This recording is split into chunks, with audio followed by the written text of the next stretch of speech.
ஒருத்தன் டென்ஷனா உள்ள நுழைஞ்சான். வைஃப் கிட்ட சொன்னான், ஏய் பசிக்குதுடா, ஏதாவது சாப்பாடு கொடு. அவனுக்கு அந்த வெளிநாட்டுக்காரங்க, அவனுக்கு வந்து உருளைக்கிழங்கு பிடிக்கும், முட்டை பிடிக்கும், ஒரு காஃபி வைக்கணும். நேரா இவன் என்ன பண்ணானா, எனக்கு ஏதாவது சமையல் செஞ்சு கொடு அப்படின்னு உடனே அவர் கட கட கட கட அந்த 3 அடுப்பு இருக்கும்ல, 3 அடுப்பு, அதுல 3 பாத்திரத்துல வச்சாலாம். 3 பாத்திரத்திலையும் தண்ணி வச்சிருக்காங்க. 5 நிமிஷம் தண்ணி கொதிச்சிருக்க. கொதிச்ச உடனே உருளைக்கிழங்கு வச்சிருந்தா எடுத்து அந்த தண்ணிக்குள்ள போட்டா, முட்டை வச்சிருந்தா அதை எடுத்து அந்த தண்ணிக்குள்ள போட்டா, காஃபி விதை இருக்குல்ல அது வச்சிருந்தா அந்த தண்ணிக்குள்ள போட்டா. 10 நிமிஷம் காத்திருந்தா 3 ரெடி ஆயிடுச்சு. எடுத்தா இதை வெட்டி பெப்பர் சால்ட் போட்டு தட்டுல வச்சுட்டா, அதை எடுத்து முட்டை எடுத்து அவிச்சு உரிச்சு வச்சுட்டா. அடுத்தது வந்து காஃபி போட்டு வச்சு அவன் சாப்பிட்டான். சாப்பிட்டு அந்த மனைவி சொன்ன எவ்வளவு, அதான் மனைவி பேச்ச கேளுங்க. குழந்தைகளுக்கு மனைவியின் தொடர்பாக எந்த நகைச்சுவையையும் சொல்லுவதற்கு அனுமதிக்காதீர்கள். யார் ஒருவர் வீட்டில் மனைவியை மதிக்கிறார்களோ அவர்கள்தான் ஏறுபோல் பீடு நடை போடக்கூடிய வாய்ப்பை சமூகத்தில் பெறுகிறார்கள். இது நான் சொல்லல, வள்ளுவன் சொன்னான். புகழ் புரிந்த இலோர்க்கு இல்லை, இகழ்வார் முன் ஏறுபோல் பீடு நடை. பாரதி சொன்னா, மானம் சேர்ப்பது மனைவியின் வார்த்தைகள், எழுத்து தெய்வம் எழுதுகோல் தெய்வம் மனையாளும் தெய்வம். பாரதி. இதெல்லாம் வந்து 60 வயசுக்கு மேலாம் டயலாக் சொல்லக்கூடாது. அவ இல்லனா நான் இல்லை, உன்னை கரம் பிடித்தேன், வாழ்க்கை ஒளிமயமானதடி, என் தேவையை யார் அறிவார், உன் போல் தெய்வம் ஒன்றே அறியும். எல்லாம் above 60 35க்குள்ளேயே சொல்ல ஆரம்பிச்சிருங்க. வாழ்க்கையில ஜாலியா இருப்பீங்க. சின்ன பிள்ளைகளுக்கு என்ன ஆகுதுன்னா, நான் இந்த காஃபி பீன் கதையை நிறுத்திட்டு சொல்றேன். என்ன ஆகுதுன்னா, பொம்பளை பிள்ளைங்களுக்கு எது பிடிக்காது தெரியுமா? ஆண்களுக்கு தெரியாதுல்ல. பெண்களுக்கு எது பிடிக்காதுன்னு ஆண்களுக்கு தெரியாது. பெண்களுக்கு எது பிடிக்காதுன்னா அவங்களை கிண்டல் பண்றது பிடிக்காது. கிண்டல் பண்ணிட்டீங்கன்னு வச்சுக்கோங்க, உங்களுக்கு ரொம்ப பிடிக்கும். உங்களுக்கு என்டர்டெயின்மெண்டே அதுதான். ஒருத்தர் இங்கங்க கோயம்புத்தூர்ல ஒருத்தர் சொன்னாருங்க, லீடிங் அக்கௌண்டன்ட்டுங்க, அவரு சார்ட்டர்ட் அக்கௌண்டன்ட். அவர் சொன்னாருங்க, என் வாழ்க்கையில நான் 35 வயசுல பண்ண தப்பு இப்ப 60 வயசுல அனுபவிச்சுட்டு இருக்கிறேன் மேடம். என்ன சொன்னீங்கன்னு கேட்டேன். என்னுடைய மனைவியினுடைய தங்கை, என்னுடைய மாமியார் இறந்து போயிட்டாங்க. நான் சாவுக்கு போக முடியல, என் மனைவி அனுப்பி வச்சிருந்தேன். நான் 10 நாள் துக்கத்துக்கு தான் போனேன். 10வது நாள் துக்கத்துக்கு போய் என் குழந்தையாகிட்ட இப்படி சொன்னேன். என்ன சொன்னீங்க? இப்ப பாருங்க, உங்க மாமியார் சாவுக்கு நான் வரலங்கிறதுனால என் மாமியார் சாவுக்கு வராம இருந்துடாதீங்கன்னு. அந்த அம்மா 30 வருஷமா அதை மனசுல வச்சுக்கிட்டு 60 வயசு ஆன உடனே கோர்த்து வெளியில எடுத்து விடுது. இவரால் தாங்க முடியல. நல்லா தெரிஞ்சுக்கோங்க, நீங்க சொன்னீங்கன்னா சிரிக்கிற மாதிரி தான் இருப்பாங்க, வேற வழி கிடையாது எங்களுக்கு. நாங்க சிரிச்சோம், ஆனா உள்ள ஒரு முத்து மாலை வச்சிருக்கோம், அதுல ஒவ்வொரு முத்தா கோத்து வச்சுப்போம். 60 வருஷத்துக்கு அப்புறமா நீங்க தள்ளாட ஆரம்பிப்பீங்கல்ல, அப்ப அந்த முத்து மாலையை எடுத்து ஒவ்வொரு முத்தா கோர்த்து எடுத்து காட்டுவோம். அதனால ஜாக்கிரதையா வயசானவங்க சின்ன பிள்ளைங்களுக்கு சொல்லி தந்துருங்க, மனைவிய நீங்க தயவு செஞ்சு கிண்டல் பண்ணாதீங்க.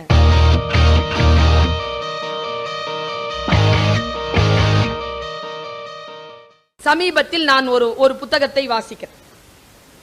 அதுல ஒரு காட்சி, அந்த காட்சி என்ன வேற மாதிரியா யோசிக்க வச்சிருச்சுங்க.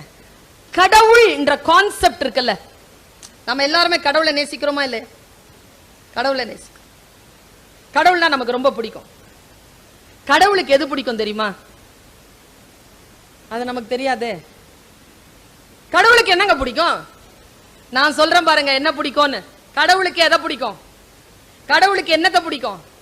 நான் வாசித்துக் கொண்டிருக்கின்ற புத்தகத்திற்கு பெயர் பாகவதம். பாகவதம் வாசிக்கிறேன். பாகவதத்தில் ஒரு காட்சி. எனக்கு கிருஷ்ணனை ரொம்ப பிடிக்கும். எனக்கு குருமார்கள் எல்லாரையும் பிடிக்கும். அந்த கணக்கு டீச்சரை கூட தான் எல்லாரையும் பிடிக்கும் எனக்கு. ஏன்னா டீச்சர்ல ஆசிரியன் இருக்கான் இல்லையா? நீங்களும் நானும் ஆசிரியர் தான். எனக்கு ஆசிரியராக இருக்கக்கூடியவர்களை பேசுகிறேன். சாதாரணமான மனிதர்கள் வாங்கி வரக்கூடிய ஆயுள் என்கின்ற வரத்தை தான் ஆசிரியர்களும் வாங்கி வருகிறார்கள். ஆனால் அவர்கள் நமக்காகவும் நம் பிள்ளைகளுக்காகவும் இந்த சமூகத்திற்காகவும் தன் மூச்சை வெளிப்படுத்துகின்ற விதத்தில் அதை முழுமையாக வாழ்வதில்லை என்பதை மட்டும் யார் ஒருவர் கவனத்தில் கொள்கிறார்களோ அப்பொழுது ஆசிரியருக்கான மரியாதை என்பது என்ன என்பதனை இந்த சமூகம் புரிந்து கொள்ளும். தன் வாழ்நாட்களை கொடுப்பவர்கள் ஆசிரியர்கள். காசு பணம் கொடுக்கறவங்க இல்ல, வாழ்நாள கொடுக்கறவங்க. ஆசிரியர்கள் எனக்கு பிடிக்கும். ஆசு என்றால் குற்றம், இரிதல் என்றால் களைதல், குற்றங்களை களைபவர்கள் ஆசிரியர்கள். குரு என்கின்ற சமஸ்கிருத சொல்லுக்கு என்ன பொருள் என்றால், கு என்றால் இருள், ரு என்றால் விளக்குதல். இருளை விளக்குபவன் குரு. ஆசிரியன் என்பவன் வழிகாட்டுபவன், குரு என்பவன் வாழ்ந்து காட்டுபவன். ஆச்சாரியன் என்பவன் யார் தெரியுமா? குருவை விட மேலானவன். அவன் தன்னை விட சிறப்பானவர்களை உருவாக்குபவன் ஆச்சாரியன். பரமாச்சாரியன் என்பவர் நம்முடைய பிறப்பிற்கான ரகசியத்தை நமக்கு சொல்லித் தருபவன். வசிஷ்டாச்சாரியன் என்பவன் நம்மை கரைந்து போக செய்து மறுபிறப்பு இல்லாமல் நம்மை கரைத்து நமக்கு முக்தி தருபவன். அந்த கான்செப்ட்ல வரக்கூடியவர் தான் கிருஷ்ணர். கிருஷ்ணர் அப்படிப்பட்டவர். வசிஷ்டாச்சாரியனாக நிற்கிறார். எனக்கு ஆசிரியராக நான் இருப்பதனால் ஒரு விஷயத்தை நான் ரொம்ப நுட்பமா அந்த கிருஷ்ணரை பார்க்கிறேன். கிருஷ்ணர் 18 நாள் போர்ல அர்ஜுனனோட நின்றார். எங்க தெரியுமா? இங்க யாராவது டீச்சர்ஸ் வந்திருக்கிறீங்கன்னா அவங்க கவனத்திற்கு, அந்த ஆசிரியன் ஒரு நாளும் அர்ஜுனனை எப்படி போரிடுவது என்று சொல்லித்தரவே இல்லைங்க. ஏன் தெரியுமா? அந்த ஆசிரியனுக்கு தெரியும் இவன் வில்லாதி வீரன் என்று. இவனுக்கு எதுவும் சொல்லித் தருவதற்கு ஒன்றும் இல்லை.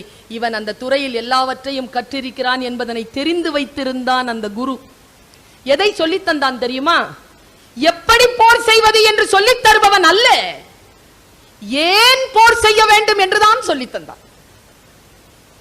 ஆசிரியர்களுடைய கடமை அது. நாம் ஏன் அந்த குழந்தைகளுக்கு பாடம் சொல்லி தர வேண்டும்? எப்படி படிப்பது என்று சொல்லி தந்து விடாதீர்கள். ஏனென்றால் அவர்களுக்கு அது ரொம்ப நல்லா தெரியும். நாம சொல்லி கொடுக்கறதுல தான் பழா போகுது. அதுங்க பாட்டுக்கு படிச்சாலே நல்லா வந்துரும். இன்னைக்கு வந்திருக்குதுங்க கேள்வி, 27 மதிப்பெண் தமிழ்ல வந்து பாடத்துக்கு உள்ளந்து கேட்டான், பாடத்துக்கு உள்ளந்து கேட்டான், பாடத்துக்கு உள்ளந்து கேட்டாங்கிறாங்க எல்லாரும். வேற எங்க இருந்து கேட்க சொல்ற? பாடத்தை ஒழுங்கா படிச்சிருந்தா கொஸ்டின் பேங்க மட்டும் வச்சுக்கிட்டு பொழப்பு நடத்தாம பாடத்திற்குள் போய் அந்த குழந்தைக்கு ஒரு தெளிவை ஏற்படுத்தி இருந்தால் அது எப்படி போராடுமோ அப்படி போராடி கொள்ளும் தானே. அந்த முறைக்குள் வருபவன் கிருஷ்ணன். அப்படி நின்னு ஜெயிக்கிறான். நான் பாகவதத்தை படிக்கிறேன். ஒரு காட்சி எனக்கு ரொம்ப பிடித்தமான காட்சி. எனக்கு பீஷ்மர் ரொம்ப பிடிக்கும். தாடிலாம் வச்சுட்டு பாரு, இச்சா மரணதாரி. தான் நினைச்சா சாவு அந்த ஆளுக்கு, தான் நினைக்கிற வரைக்கும் சாவு இல்லை. அந்த மாதிரி ஆட்கள் எல்லாம் ரொம்ப பிடிக்கும். யாரும் நம்மளை கொண்டு போட்டு போக கூடாது, நாம நினைச்சாதான் சாவணும். எனக்கு யானையை ரொம்ப பிடிக்குங்க. யானை ஏன் தெரியுமா? யானை எவ்வளவு வேணாலும் விளையாடலாம், யானை கிட்ட எவ்வளவு வேணாலும் அதுகிட்ட வேலை வாங்கலாம், எவ்வளவு நாளும் அடிக்கலாம், எவ்வளவு நாளும் துரத்தலாம். ஆனால் அதன் எல்லை எது என்று யானை தான் தீர்மானிக்கும். அதனால எனக்கு யானையை பிடிக்கும். நம்ம எல்லையை நாம பிடிக்கணுங்க. இந்த குழந்தைகளுக்கு சொல்றேன், நல்லா படிச்சு பாஸ் பண்ணிடு. ஏன் தெரியுமா? அவங்க எல்லாம் சொல்ற மாதிரி எல்லாம் வச்சுக்காத. ஏன் தெரியுமா பாஸ் பண்ணணும்? நம்ம பாஸ் பண்ணோம்னா நம்ம நினைச்ச மாதிரி நம்ம வாழ்க்கை அமைச்சிக்கலாம். இல்லைன்னா அவங்க சொல்ற மாதிரி போகணும். அது ரொம்ப வலி. அடுத்தவங்க சொல்ற மாதிரி எல்லாம் வாழ முடியாதுங்க. நம்ம வாழ்க்கையை நாம தான் தீர்மானிக்கணும். அப்படின்னா நாம ஜெயிச்சுக்கிட்டே போகணும். நாம ஜெயிச்சா நம்ம வாழ்க்கையை நாம் தீர்மானிக்கலாம். நாம் தோற்றால் நம் வாழ்க்கை அடுத்தவர்கள் தீர்மானிப்பார்கள் என்பதை மட்டும் குழந்தைகளுக்கு சொல்லித் தாருங்கள். அவர்கள் ஜெயிக்கின்ற வழி அவர்களுக்கே தெரிந்து போகும். நான் வாசிக்கிறேன், ஒரு அந்த இச்சா மரணதாரி அவர் கூப்பிடுறாருங்க கிருஷ்ணனை. ஓய் வா, என்ன போருக்கு வந்துட்டு ஆயுதம் தூக்க மாட்டியா? மரியாதையா வந்து கொல்லுங்கிறார். கிருஷ்ணா ஏற்கனவே சத்தியம் பண்ணிட்டாங்க, நான் ஆயுதத்தை தூக்க மாட்டேன்னு சத்தியம் பண்ணி இருக்கிறான்.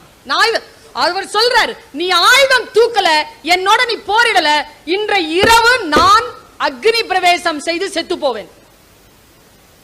இது வந்து பீஷ்மர் கொடுத்த உறுதி. அவர் கத்துறாருங்க. இந்த உறுதிமொழி கொடுத்த உடனே கோவம் வந்துருச்சு கிருஷ்ணனுக்கு. துள்ற ஓவரா. பார்த்தன் சொல்றான், கிருஷ்ணா உணர்ச்சி வசப்படாத, உன் சத்தியத்தை உடைக்க போறாங்க, நீ உணர்ச்சி சும்மா இரு. கீழே குதிச்சாம் பாருங்க கிருஷ்ணன். கையில வந்து அந்த சக்கரவர்த்தை எடுத்துட்டு ஓடுறாங்க. ஓடி போகும்பொழுது எல்லாரும் வந்து பிடிச்சிட்டாங்க. யார? கிருஷ்ண பரமாத்மாவை பிடிச்சிட்டாங்க. அன்னைக்கு போர் முடிஞ்சது, நேரா டென்ட்ல கோமா உட்கார்ந்துருக்கான். பார்த்தன் ஒன்னும் பண்ணல. பார்த்தன்றா அர்ஜுனன், அவன் ஒன்னும் பண்ணல, நேரா டென்ட்டுக்குள்ள போனான். என்ன என்ன என்னை கோபப்படுத்தி விட்டான் பீஷ்மன். இந்த டிராமாலாம் என்கிட்ட காட்டாத. எதுக்கு இந்த டிராமா? என்ன டிராமா? ஒரு டிராமாவும் இல்ல. இல்ல இல்ல டிராமா தான். ஏன்னா எப்படி சொல்ற, எப்படி சொல்ற இந்த டிராமான்னு எப்படி சொல்ற? கிருஷ்ணா இங்க பாரு, உன் லீலை என்கிட்ட வச்சுக்காத. உன் கையில இருந்தது சக்கராயுதம். ஆமா, இருந்த இடத்துல இருந்து விட்டு இருந்தாலும் அவன் செத்துருப்பான். எதுக்கு ஓடன? இது அர்ஜுனன் கேட்ட கேள்விங்க. பிடிப்பாங்கன்னு தானே, அவனை கொல்ல மாட்டான்னு தானே, அவனை கொல்ல கூடாதுன்னு முடிவு பண்ணல. ஏன் கிருஷ்ணா கையில ஆயுதத்தை எடுத்தேன்? அப்போ கிருஷ்ணன் சொன்ன வார்த்தை தான் பாகவதம் சொல்கிறது. கிருஷ்ணன் சொன்னான், அந்த பொசிஷனுக்கு வந்துட்டான் மறுபடியும். நீங்க ஒரு விஷயம் பண்ணுங்க, நான் வீட்டுல இப்படி இருக்க மாட்டேன். வீட்டுல உங்களை போல் மிக சாதாரணமான ஒரு நிலையில் தான் நான் இங்க வந்துட்டேன்னா என் பீடம், என் சிம்மாசனம். அவரவர்கள் அவர்கள் பீடத்தில் உட்கார்ந்தால் அவருடைய வார்த்தைகளை நாம் கவனமா கேட்கணும். வீட்டுல கேட்கிற மாதிரி இல்ல. உங்க வீடுகளில் விளையாடுகின்ற பிள்ளைதான் இங்க வந்து வேற ஒரு நிலையில அப்படி உட்காரும். இந்த அம்மா வீட்டுல எவ்வளவு சாதாரணமா இருப்பாங்க. அவங்க அந்த பொசிஷன்ல உட்கார்ந்து அந்த கிரீன் பென் எடுத்தாங்கன்னா சர்வ நாடியும் ஒடுங்கி நம்ம உட்காரணும் முன்னால. ஏன்னா அந்த கிரீன் பென்னுக்கு அவ்வளவு பவர். அவன் உட்கார்ந்துட்டான், சீட்ல உட்கார்ந்துட்டு பேசுனாங்க. கிருஷ்ணன் என்ன கேட்டாய்? ஏன் ஓடன? அப்படித்தானே கேட்ட. உனக்கு ஒரு விஷயம் தெரியுமா? இன்னைக்கு நான் போகாமல் இருந்திருந்தால் பீஷ்மன் செத்திருப்பான். எப்படி சொல்ற? அவன் ஆணையிட்டு விட்டான். நான் ஆயுதம் தூக்கவில்லை என்றால் அவன் செத்து விடுவேன் என்றான். அந்த சத்தியத்தை காப்பாற்றுவதற்காகத்தான் ஆயுதம் எடுத்தேன். அப்போ நீ செஞ்ச சத்தியம், நீ சத்தியத்துல தோக்கலாமா? நீ பகவான் இல்லையா? உடனே அந்த பகவான் சொன்னான், ஆம் நான் பகவான், அவன் பாகவதன், என் பக்தன் அவன். பகவான் தோற்கலாம், பாகவதன் தோற்க கூடாது என்பதுதான் என் இலக்கு என்று சொன்னான் கிருஷ்ணன். இறைவனுக்கு எது விருப்பம் என்றால் அவன் தோற்க தயாராக இருக்கிறான். நாம் ஜெயிக்க வேண்டும். பல நேரங்களில் அவனை ஜெயிக்க வைக்கிறோம் என்று சொல்லி மனிதர்களாகிய நாம் தோற்றுக் கொண்டிருக்கிறோம். இந்த சூழ்நிலை நம்முடைய நாட்டில் இருந்து அகல வேண்டும் என்றால் நாம் சரியான வகையில் இறை தத்துவத்தை புரிந்து கொள்ள வேண்டும். நம்முடைய மனங்களில் வரக்கூடிய அந்த அழுக்கு என்கின்ற சொன்னாங்க இல்லையா, மனத்து கண் மாசு இளநாதல் அனைத்து அரண் எது தெரியுமா? தவம், அன்பு தவம் என்று சொன்னார்கள். வேதாத்ரி மகரிஷி சொல்கிறார், தவம் என்பது என்ன, தியானம் என்பது என்ன. இவ்வளவு சிம்பிளா சொல்லவே முடியாது. நீ சமைக்கிறாயா, சமைக்கின்ற பொழுது உப்பை அள்ளி போடுகிறாயா, உப்பை அள்ளி போடுகின்ற பொழுது உன் மனநிலை எங்கே லயித்து இருக்கிறதோ அந்த வினாடிக்கு பெயர் தவம் என்று பேசுகிறார் வேதாத்ரி. அந்த தியானம், அதை தவிர்த்து வேறு எதுவும் நினைக்க முடியாத அந்த புள்ளியில் நிற்பது, அதற்கு பெயர்தான் தியானம், அதற்கு பெயர்தான் தவம். பல நேரங்களில் நம்முடைய மனம் அலகழிது பாருங்க, அதில்தான் மகிழ்ச்சி பறிபோய் கொண்டிருக்கிறது. இந்த உலகம் நமக்காக எத்தனையோ அருளையும் எத்தனையோ விஷயங்களையும் விரித்து வைத்திருக்கிறது. அதை புரிந்து கொள்ளக்கூடிய அந்த வாய்ப்பும் அந்த அருளும் நமக்கு இருக்கிறதா என்பதை மட்டும் நாம் நினைவுபடுத்திக் கொள்ளும். பல நேரங்களில் இப்போ ஒரு வாட்ஸ்அப்ல ஒரு செய்தி வந்ததுங்க, 10 செகண்ட் கதை, மின்னல் மாதிரி வந்து விழுதுங்க. சிந்தனை அப்படித்தான் வந்து விழும், சிந்தனை அப்படித்தான் வந்து விழ வேண்டும். மிஸ் பண்ணிட்டீங்கன்னா அவ்வளவுதான். நான் பிரான்ஸ் போயிருந்த போது லூவர் மியூசியம் போயிருந்தேன். லூவர் மியூசியத்துல ஒரு பெரிய, இந்த சுவர் அளவிற்கு பெரிய, இது மாதிரி 3-4 மடங்கு சுவர், அதுல ஒற்றை ஓவியத்தை வரைஞ்சி வச்சிருக்காங்க. ஒரே ஓவியங்க, இந்த மாதிரி 5-6 மடங்கு சுவர்ல ஒரே ஓவியம். 5-6 மடங்கு கூட இல்ல, கீழந்து பாக்குறதுக்கு ஒரு 10 மாடி இருக்கும். பெரிய சுவர், ஒரே ஓவியம். அந்த ஓவியத்தை பாக்குறதுக்கே எனக்கு வந்து 40 நிமிஷம் ஆச்சு. பார்த்தெல்லாம் கடந்து போயிட முடியல, நின்னு பார்க்கணும். நான் அதனால தான் சொல்றேன், குழந்தைகளே, ஒன்றை ரசிக்க வேண்டும் என்றால் நீங்கள் தியானத்திற்குள் வர வேண்டும். தியானத்திற்குள் வர வேண்டும் என்றால் புத்தக வாசிப்பை கையில் எடுத்துக் கொள்ளுங்கள். ஏனென்றால் புத்தகத்தை வாசித்து பழக்கப்படக்கூடியவர்களுக்கு தியானம் கைகூடுகிறது. வேகமான காட்சிகளை பார்த்து பழக்கப்படக்கூடியவர்களால் புத்தகங்களை வாசிக்க முடியாது. வேகமான காட்சிகளை பார்த்து பழக்கப்படாமல் புத்தகங்களை நிதானமாக வாசிக்கக்கூடிய பயிற்சிக்குள் வாருங்கள். நான் சொல்லுவது மிக அற்புதமான பயிற்சி. நான் அதை பார்க்கிறேன், 40 நிமிஷம் பார்த்து கொண்டே இருந்தேன். என்னன்னா, ஒரு பெரிய ராட்சதன் ஒரு ஆளை தன்னுடைய கால் நகங்களால் தூக்கி இருக்கான். அந்த கால் நகங்களை தூக்கி இருக்கக்கூடிய அந்த மனிதனுடைய ஒற்றை காலை பிடித்து தொங்கிக் கொண்டிருக்கிறாள் அவன் மனைவி. அவன் கையில் ஒரு குழந்தை. அவளுடைய கால்களை 2 குழந்தைகள் பிடித்து தொங்கிக் கொண்டிருக்கின்றன. அந்த 2 கால்களின் கால்களை இன்னொரு பெண் பிடித்துக் கொண்டிருக்கிறாள். அவளுடைய காலை இன்னொரு பெரிய குண்டான ஒரு மனிதன் பிடித்துக் கொண்டிருக்கிறான். இவ்வளவையும் கடந்து அந்த பிசாசு அந்த மனிதனை தூக்குகிறது. இந்த காட்சியை பார்த்து வெலவெலத்து போய் நிக்கிறேன். அந்த காட்சி எதில் பெயிண்ட் பண்ணப்பட்டிருக்குன்னா, பின்னால் மழை பெய்து கொண்டிருக்கிறது. அந்த மழையில் ஒரு மின்னல் வெட்டு, அந்த மின்னல் வெட்டின் வெளிச்சத்தில் ஓவியன் இதை வரைந்திருக்கிறான். என்ன காட்சிங்க! இதை பார்க்கறதுக்கே ஒரு ஆயுசு வேணும். ஒரு காட்சியை ஒரு மின்னலில் காட்ட முடியுமா? அந்த மின்னலில் நான் பார்க்க, அந்த ஓவியன் அதை பார்க்க தவறி இருந்தால் நமக்கு இந்த ஓவியம் கிடையாது. எவன் ஒருவன் கவனப்படுத்திக் கொள்கிறானோ அவன்தான் வாழ்க்கைக்கு தேவையான விஷயங்களை அடுத்தவர்களுக்கு தந்துவிட்டு போகிறான். கவனத்தை குலைக்கக்கூடிய செயல். மாதாந்தோறும் இந்த கூட்டம் நடக்குது இல்லையா? நான் சொல்லுகிறேன், உங்களிடத்தில் இருக்கக்கூடிய கவனத்தை எப்படி பெருக்கிக் கொள்ள வேண்டும் என்றால், எந்த விஐபியாவது வரட்டும், கூட்டம் ஆரம்பிச்சிருச்சா, லேட்டா வராங்களா, வந்து அமைதியா உட்காரத்துக்கு அனுமதியுங்க. வேறு எந்த ஆர்ப்பாட்டத்தையும் கவனத்தையும் தராதீர்கள். அதுதான் நம் கவனம் நம் கையில் இருக்கிறது என்பதற்கான ஒரே சாட்சி. மேடையில் ஏறுகின்ற பொழுது இவர்களுக்கெல்லாம் டீ கொடுக்கிறார்களா? இங்க வைத்தால கத்திட்டு ஒருத்தங்க பேசிட்டு இருப்பாங்க, எல்லாரும் டீ கொடுக்கறதையே வேடிக்கை பார்த்துட்டு இருப்பாங்க. கவனம் சிதறுகின்ற அந்த வினாடியில் வாழ்க்கை சிதறுகிறது. கவனப்படுத்திக் கொள்ளுவது எது நேர்ந்தாலும் நம்முடைய கவனத்தில் இருந்து நம்மை விலக்கி விடாத அளவிற்கான மன ஆளுமை யாருக்கு இருக்கிறதோ அவர்கள் வேண்டியதை பெறுகிறார்கள். வேண்டியதை பெற வேண்டும் என்றால் நாம் கவனத்தோடு இருக்க வேண்டும் என்பதற்காக சொல்லுகிறேன். வாழ்க்கையில் எல்லோருக்கும் சிக்கல் வரும். விதின்னு ஒண்ணு இருக்குல்ல, எனக்கு அதன் மேல நம்பிக்கை கொள்றதா நம்பிக்கை கொள்ளாம இருக்கிறதான்னு இதுவரைக்கும் புரியல. இன்னும் வயசு போதலன்னு நினைக்கிறேன். ஆனால் ஏதோ ஒன்று நடக்கிறது. திட்டமிடாமல் நடக்கிறது, ஆனால் திட்டமிட்டு கொண்டுதான் நடக்கிறது. எனக்கு தான் அது திட்டம் இல்லையே தவிர யாரோ ஒருவருக்கு அந்த திட்டம் உண்டு. ஏதோ ஒரு சூழலுக்கு ஒரு திட்டம் உண்டு. பிரார்த்தனை எது என்றால் அந்த சூழல் நமக்கு தோதாக அமைய வேண்டும் என்பதுதான். அந்த கவனத்தோடு நம் வாழ்க்கையை நாம் சந்திக்கக்கூடிய நிலையில் நல்ல விஷயங்கள் தானாகவே நிகழ்கின்றன. இங்க பாருங்க, இப்ப வாட்ஸ்அப்ல ஒரு செய்தி வந்தது. நீங்கள் எல்லோரும் சில பேர் வாசித்து இருக்கலாம், சில பேருக்கு நான் நினைவூட்டலுக்காக சொல்கிறேன். இந்திராணின்னு ஒருத்தங்க இருக்கிறாங்கல்ல, மிஸ்ஸஸ் இந்திரன், மேல் லோகத்துல இந்திரனுடைய மிஸ்ஸஸ், அவங்க ஒரு கிளி வளர்த்தாங்களாம். அந்த கிளி கேள்விப்பட்டீங்களா? அந்த கிளி வளர்த்தாங்களாம். அந்த கிளி சாகர நிலைக்கு வந்துருச்சான். உடனே அதை எடுத்துக்கிட்டு இந்திரன் கிட்ட வந்திருக்காங்க. அவர் சொன்னாங்க, பாருங்க இது கிளி சாக போகுது, இதை காப்பாத்தி கொடுங்க, நீங்க நிறைய வரம் கொடுக்குற ஆள் தானே, இந்தாங்க இதை காப்பாத்தி கொடு.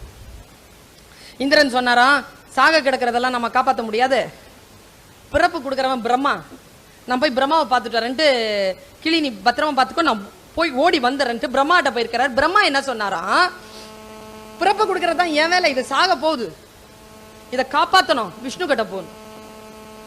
விஷ்ணு சொன்னாரா, ஐயே இது சாக போகுது, சாவ பத்திய விஷயம்லாம் சிவன், அங்க போலாம் அப்படின்ட்டு இந்த பிரம்மாவையும் விஷ்ணுவையும் கூப்பிட்டு இந்திரன் நேரா சிவன் கிட்ட போறாரு. அவங்க ரெக்கமெண்ட் பண்ணதான் சிவன் கிட்ட வேலை நடக்கும்ட்டு சிவபெருமான் பாக்குறாரு.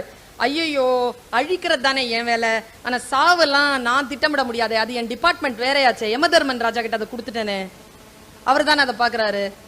சரி வா போய் அவர்கிட்ட சொல்லலாம்னு சொல்லிட்டு இந்திரன், பிரம்மா, விஷ்ணு, சிவன் இவங்க எல்லாரும் சேர்ந்து யமதர்மன் கிட்ட போன உடனே யமதர்மன் எழுந்திருச்சு நின்னுட்டாரு. என்னடா 4 பேர் வந்துட்டாங்களேன்னு எழுந்திருச்சு நின்னுட்டு, என்ன ஆச்சு? இல்ல இந்திராணி ஒரு கிளி வளர்க்குது, அது கிளிக்கு என்ன அழிவு எல்லாம் வந்துட்டு இருக்குது, அது எப்படி செத்துருமா, அது காப்பாத்து. ஓ, ஒவ்வொன்றுத்துக்கும் ஒரு ஓலை இருக்குது, அந்த ஓலை அந்த ரூம்ல வச்சிருக்கிறேன், ஓலையை பார்த்தாதான் பார்க்க முடியும், என்ன மேட்டர்னு சொல்ல முடியும், வாங்க ரூம்குள்ள போலாம் அப்படின்னு திறந்து ரூம்குள்ள போறாங்க. ரூம்குள்ள யார் யார் போறா? Indiran, mister Brahma, mister Vishnu, mister Sivaperuman and mister Yamadharman Raja. 5 பேரும் உள்ள போறாங்களா? டக்குன்னு ஓலை அறுந்து விழுந்துருச்சு. எடுத்து பார்த்தா அந்த கிளியினுடைய ஆயுள் இந்த 5 பேரும் ஓலையை பார்க்க வரும்போது முடியும் என்று எழுதியிருக்கிறது. ஒழுங்கு மரியாதை அவங்க அவங்க இடத்துல இருந்திருந்தாங்கன்னா இந்த நல்லது செய்யறோம்னு சொல்லிட்டே நிறைய பேர் நாசம் பண்ணிட்டு இருக்கோம் அப்படிங்கிறதுக்கான விஷயம். விஷயம் தெரியாம போய் உதவி செய்யறது இருக்குல்ல விஷயம். எனக்கு ஃபர்ஸ்ட் எய்டு, நான் ஃபர்ஸ்ட் எய்ட் கிளாஸ்க்கு போகும்போது தான் NSS ஆபீசர். ஃபர்ஸ்ட் எய்ட் கிளாஸ்க்கு போகும்போது தான் ஒரு விஷயம் தெரிஞ்சு போச்சு. ரோட்ல யாராவது அடிபட்டு கிடந்தா உடனே தூக்க கூடாது, ஆம்புலன்ஸ்க்கு போன் பண்ணணும்னு. ஏன்னா தூக்கினா என்ன ஆயிருக்கு, தூக்கி ஒருத்தன் வந்து ஆட்டோல போட்டு போயிருக்கிறான், போய் வாசல்லையே இறந்துட்டான் அந்த ஆள். என்னன்னா முதுகு தண்டுல ஒரு சின்ன கிராக்கு, இவன் ஆடின ஆட்டத்துல வெடிச்சு செத்துட்டான் ஆட்டோல. சில பேர் பழைய படம் பார்த்துட்டு கத்தி குத்தி இருந்ததுன்னா அதை உருவி விட்டுருவாங்க தெரியுமா? உருவக்கூடாது கத்திய, ஏன்னா கத்தி குத்தி இருந்தாதான் பிளட் அங்க நிக்கும். உருவி விட்டீங்கன்னா பிளட் லாஸ் ஆகி செத்துருவாங்க சீக்கிரம். நமக்கு சினிமா பார்த்தே பல விஷயங்களை நம்ம பண்றோம். கற்றுக்கொள்ளுதல். சாக்ரட்டிஸ் சொன்னான்ல, சாகரத்துக்கு 2 நாள் அன்னைக்கு சாக்ரட்டிஸ் ஒரு பாட்டை கேட்டான். கேள்விப்பட்டிருக்கீங்களா? அந்த பாட்டு வந்து எங்க இருந்தோ வந்திருக்கு. அப்ப பக்கத்துல இருந்தவங்க கேட்டிருக்கான், ஏய் தோழனே, நீ வந்து இந்த வாசிக்கிறாயே, இதை எனக்கு சொல்லித்தாயேன். பக்கத்துல இருந்த அந்த தோழன் சொன்னானா, 2 நாள்ல சாக போற சாக்ரட்டிஸ், இதை தெரிஞ்சுக்கிட்டு என்ன பண்ண போற? சிறையில். சாக்ரட்டிஸ் சொன்னான், நான் சாகும் போது இந்த ஆர்கன் எனக்கு வாசிக்க தெரியும் என்ற ஒரு எண்ணம் போதாதா?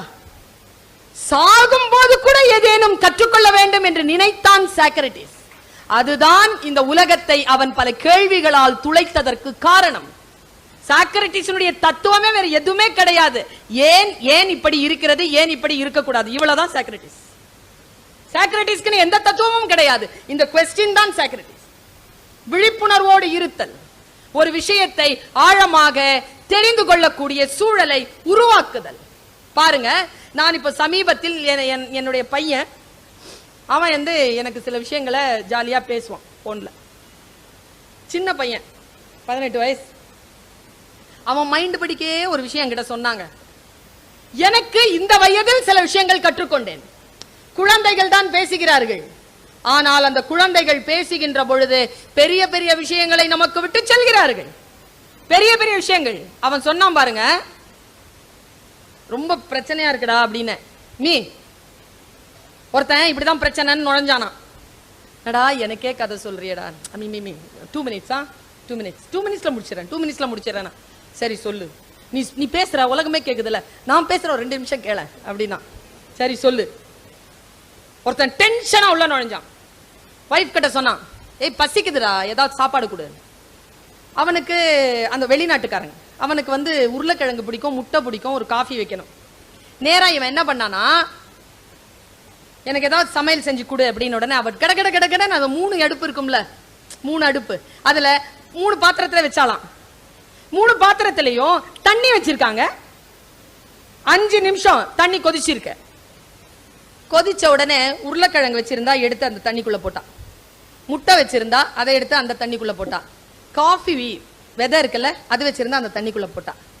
10 நிமிஷம் காத்திருந்தா 3 ரெடி ஆயிடுச்சு. எடுத்தா இதை வெட்டி பெப்பர் சால்ட் போட்டு தட்டுல வச்சுட்டா, அதை எடுத்து முட்டை எடுத்து அவிச்சு உரிச்சு வச்சுட்டா, அடுத்தது வந்து காஃபி போட்டு வச்சு அவன் சாப்பிட்டான். சாப்பிட்ட அந்த மனைவி சொன்ன எவ்வளவு, அதான் மனைவி பேச்ச கேளுங்க. குழந்தைகளுக்கு மனைவியின் தொடர்பாக எந்த நகைச்சுவையையும் சொல்லுவதற்கு அனுமதிக்காதீர்கள். யார் ஒருவர் வீட்டில் மனைவியை மதிக்கிறார்களோ அவர்கள்தான் ஏறுபோல் பீடு நடை போடக்கூடிய வாய்ப்பை சமூகத்தில் பெறுகிறார்கள். இது நான் சொல்லல, வள்ளுவன் சொன்னான். புகழ் புரிந்த இலோர்க்கு இல்லை, இகழ்வார் முன் ஏறுபோல் பீடு நடை. பாரதி சொன்னா, மானம் சேர்ப்பது மனைவியின் வார்த்தைகள், எழுத்து தெய்வம் எழுதுகோல் தெய்வம் மனையாளும் தெய்வம். பாரதி. இதெல்லாம் வந்து 60 வயசுக்கு மேலாம் டயலாக் சொல்லக்கூடாது. அவ இல்லனா நான் இல்லை, உன்னை கரம் பிடித்தேன், வாழ்க்கை ஒளிமயமானதடி, என் தேவையை யார் அறிவார், உன் போல் தெய்வம் ஒன்றே அறியும். எல்லாம் above 60 35க்குள்ளேயே சொல்ல ஆரம்பிச்சிருங்க. வாழ்க்கையில ஜாலியா இருப்பீங்க. சின்ன பிள்ளைகளுக்கு என்ன ஆகுதுன்னா, நான் இந்த காஃபி பீன் கதையை நிறுத்திட்டு சொல்றேன். என்ன ஆகுதுன்னா, பொம்பளை பிள்ளைங்களுக்கு எது பிடிக்காது தெரியுமா? ஆண்களுக்கு தெரியாதுல்ல. பெண்களுக்கு எது பிடிக்காதுன்னு ஆண்களுக்கு தெரியாது. பெண்களுக்கு எது பிடிக்காதுன்னா அவங்களை கிண்டல் பண்றது பிடிக்காது. கிண்டல் பண்ணிட்டீங்கன்னு வச்சுக்கோங்க, உங்களுக்கு ரொம்ப பிடிக்கும். உங்களுக்கு என்டர்டைன்மெண்ட் அதுதான். ஒருத்தர் இங்க கோயம்புத்தூர்ல ஒருத்தர் சொன்னாருங்க, லீடிங் அக்கௌண்டன்ட்டுங்க, அவரு சார்ட்டர்ட் அக்கௌண்டன்ட். அவர் சொன்னாருங்க, என் வாழ்க்கையில நான் 35 வயசுல பண்ண தப்பு இப்ப 60 வயசுல அனுபவிச்சுட்டு இருக்கிறேன் மேடம். என்ன சொன்னீங்கன்னு கேட்டேன்.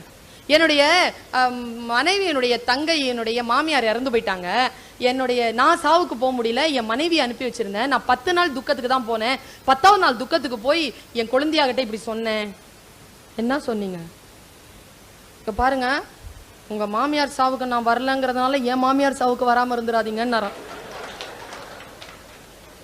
அந்த அம்மா 30 வருஷமா அதை மனசுல வச்சுக்கிட்டு 60 வயசு ஆன உடனே கோர்த்து வெளியில எடுத்து விடுது. இவரால் தாங்க முடியல. நல்லா தெரிஞ்சுக்கோங்க, நீங்க சொன்னீங்கன்னா சிரிக்கிற மாதிரி தான் இருப்பாங்க, வேற வழி கிடையாது எங்களுக்கு. நாங்க சிரிச்சோம், ஆனா உள்ள ஒரு முத்து மாலை வச்சிருக்கோம், அதுல ஒவ்வொரு முத்தா கோத்து வச்சுப்போம்.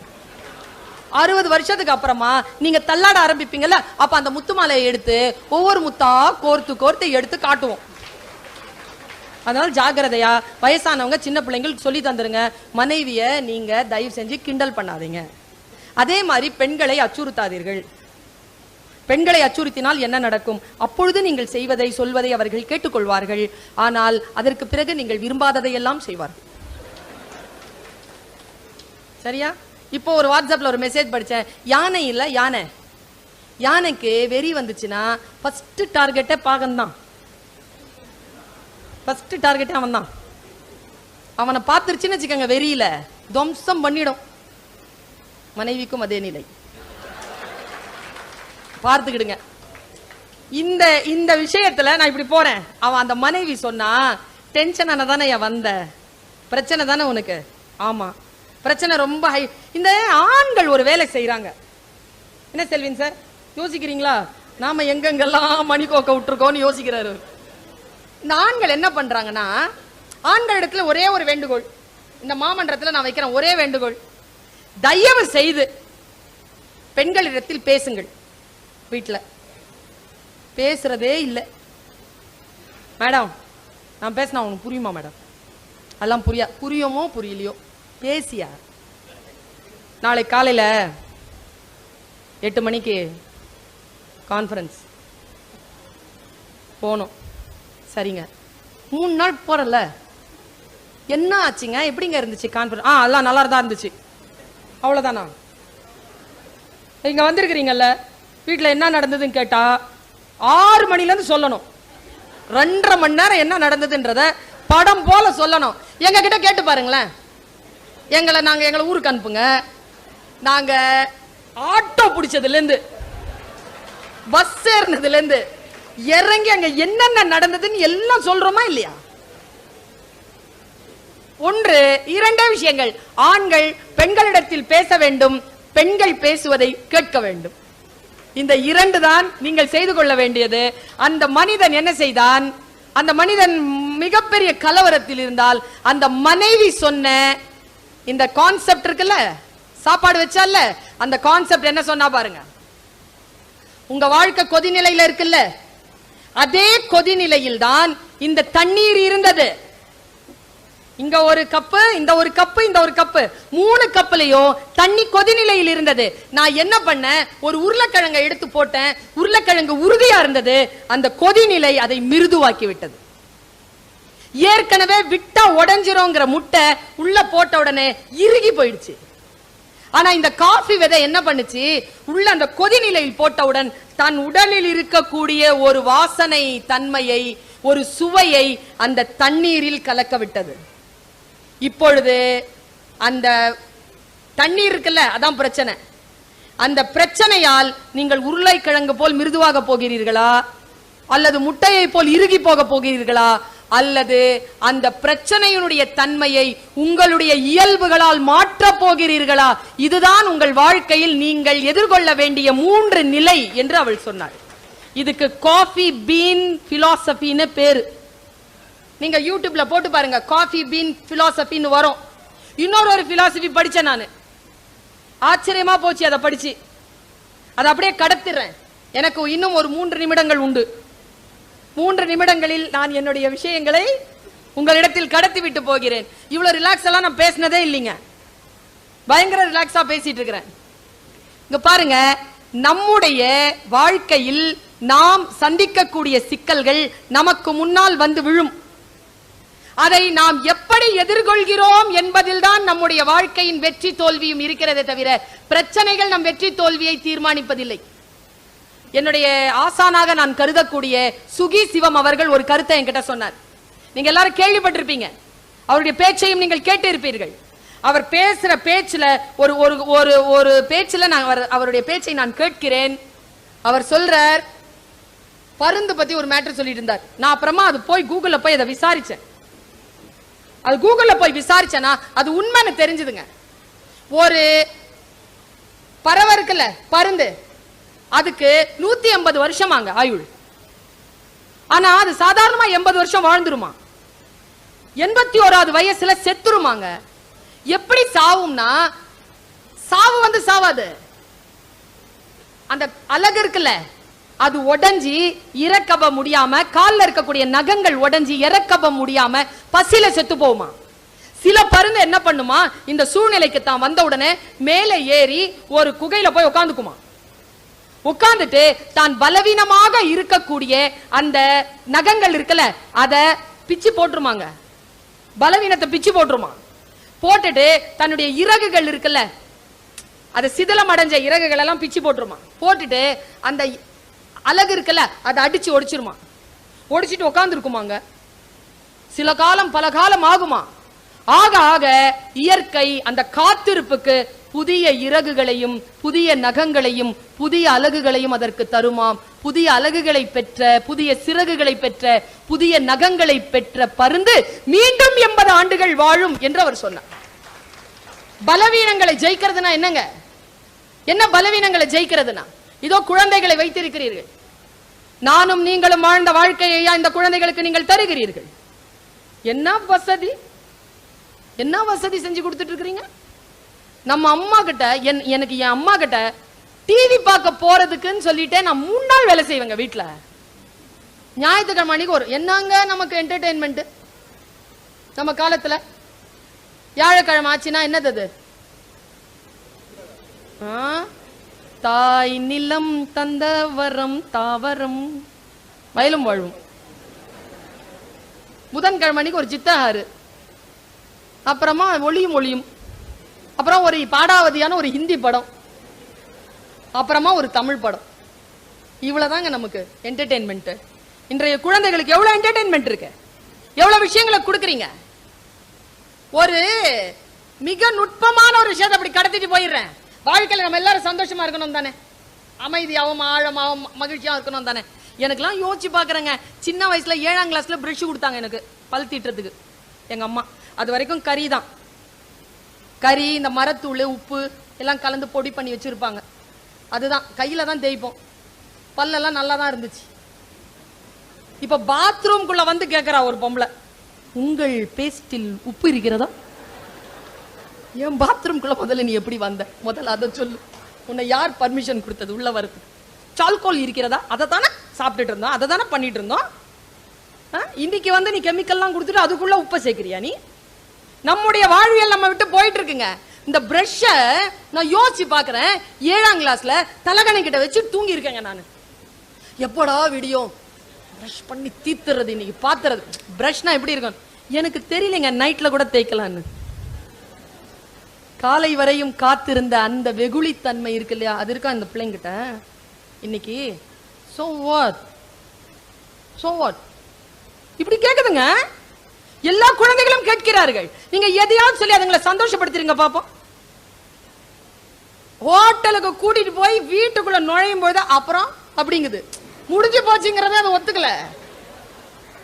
படம் முடிஞ்சு வெளியில வண்டி எடுக்க முடியுதா? அப்புறம் அவ்வளவுதானா? அதுங்களால முடிஞ்சுக்கவே முடியலங்க ஒரு விஷயத்த. நெக்ஸ்ட் நெக்ஸ்ட் நெக்ஸ்ட் நெக்ஸ்ட் ஓடுதுங்க. எல்லாம் கொடுத்துடணும் பிள்ளைகளுக்கு. ஏன் கொடுக்குறீங்க? நமக்கு கிடைச்சதா எல்லாம்? என்ன வில்லத்தனமா வளர்க்கப்பட்டோம் நாமெல்லாம். ஏதாவது கொடுத்தாங்களா? நான்லாம் வந்து பாவாடைங்க. அந்த கார்பரேஷன் ஸ்கூல்ல படிச்சேங்க நான் கடகடன்னு வளர்ந்துட்டேன். எங்க அக்கா வளரல, எங்க அக்கா குள்ளம், நான் வளர்ந்துட்டேன். பாவாடை வாங்கினா 2 பேருக்கு சேர்த்து தான் வாங்க முடியும். ஒருத்திக்கு நல்லா தானே இருக்குது பாவாடை, இதுக்கு வரைஞ்சிருச்சுன்னா என்ன பண்றதுன்னு என் வெள்ளை சட்டையை அறுத்து என் பாவாடையில ஒட்டு வச்சு கொடுத்தாங்க. 10th ஸ்டாண்டர்ட்லாம் ஒட்டு வச்ச பாவாடை போட்டுட்டு போனேன் நான். இப்போ என் பையன் கிட்ட சொன்னா, என் பையன் so what, why you are telling all these things to me அப்படிங்கிறான். எல்லா வசதிகளை கொடுத்துட்டோம்.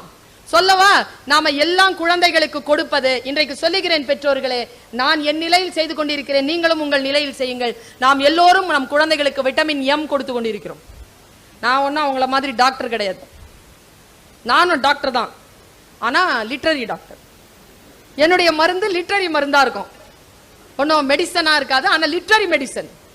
நீங்க இன்னைக்கு யூடியூப்ல போய் இளைஞர்கள் விட்டமின் என் அப்படின்னு போட்டு பாருங்க, உங்களுக்கு வரும். ஒருத்தர் 20 நிமிஷம் பேசுவார். அவர் பேச்ச கேட்டுட்டு வந்துதான் நான் இதை தமிழ்ல சொல்றேன். அவர் சொல்றார், விட்டமின் எம் என்பது விட்டமின் மணி, காசு. இன்னைக்கு கேன்டீனுக்கு எவ்வளவு கொடுத்து அனுப்புறீங்க? 20 rupees, 40 rupees, 50 rupees, பத்தலைங்க, 100 rupees. 3000 ரூபாயில 5 பேர் கொண்ட குடும்பம் சாப்பிடும் மாசம். அந்த குழந்தைக்கு 100 ரூபாய் தேவைப்படுது ஒரு நாள் ஜங்க் ஃபுட்டுக்கு. Vitamin M. இன்னிலிருந்து விட்டமின் எம் கட் பண்ணிட்டு விட்டமின் என் கொடுங்கள். விட்டமின் என் என்றால் விட்டமின் நோ. எதை கேட்டாலும் நோ. 100. அந்த பொண்ணு முறைக்குது, இதை கேட்கவா நீ எங்க அப்பாவை நான் கூட்டிட்டு வந்தேன். 100 விஷயம் கேக்குதா? 75 விஷயத்துக்கு நோ சொல்லுங்க, 25 விஷயத்துக்கு பாத்துக்கலாம் சொல்லுங்க. பாத்துக்கலாம் சொல்லுங்க, கொஞ்சம் தள்ளி போடுங்க. நான் லயன்ஸ் கிளப்ல இத பேசிட்டு கீழே இறங்குறேன். ஒரு தாத்தாங்க, தன் பேரனை வளர்த்த தாத்தா அழுதபடி, அம்மா உன் பேச்ச கேட்க வந்தேன், ஆனா கேட்க முடியல தாய், வெளியில ஓடிட்டேன். மலையாளம் கலந்த ஆக்சென்ட்டோட பேசினாங்க. என்னுடைய தந்தையை இழந்த பிறகு என் தாயை கூட்டி கொண்டு போற முதல் மீட்டிங் அது. 2 மாசம் ஆச்சு. எங்க அம்மா உட்கார்ந்துருக்காங்க. எங்க அம்மாவுடைய கையை பிடிச்சிட்டு அவர் கதறி சொன்னார், மா இந்த உங்க பாப்பாவுடைய பேச்சை கேட்க தான் வந்தேன், பேச்சு கேட்க முடியல தாய், வெளியில போயிட்டேன். இது என் பேரனுடைய போட்டோன்னு ஒரு போட்டோவை காட்டுறார். 22 வயசு பையன் கழுத்துல போட்டுட்டு இறந்து கிடக்குறான். அவர் சொன்ன வார்த்தை என்ன தெரியுமா? நான் பிராக்டிக்கலா நான் சொல்றேன். அவர் சொன்ன வார்த்தை, என் பேரனுக்கு நானோ என் பையன் என் பொண்ணோ என் மருமகனோ எதையுமே நோ சொல்லலமா, எல்லாத்துக்கும் எஸ்ன்னு சொன்னோமா, அதனால வெளியில யாரோ நோ சொல்லிட்டாங்க, தாங்காம செத்துட்டாமா. நோ அப்படிங்கிறது நம்முடைய உடலில் நாம் கொடுக்கக்கூடிய எதிர்ப்பு சக்தி.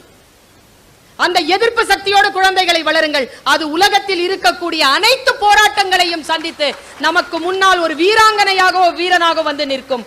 மகிழ்ச்சி என்பது நம் மக்கள் நம்மை விட புத்திசாலித்தனமாக வளர்வது. பட்டுக்கோட்டை கல்யாண சுந்தரம் சொல்லுவான், கன்னத்தில் ஒன்னே ஒன்னு கடனாக தாடா, எண்ணத்தில் விளையாடும் கலையே நீ வாடா, எண்ணத்தில் உனக்காக இடம் நான் தருவேன், எனக்கு நீ இனி என்னென்ன தருவாய் என்றவுடன் அந்த கவிஞன் சொன்னான், வல்லமை சேர நல்லவனாக வளர்ந்தாலே போதுமடா. வல்லமையும் நல்ல குணமும் சேர்ந்த ஒரு தலைமுறையை உருவாக்குவோம். சிகரம் தொடுவது என்பது யாரோ ஒருவன் தொட்ட சிகரத்தை தொடுவதல்ல, நம் குழந்தைகள் அவர்களின் எல்லையை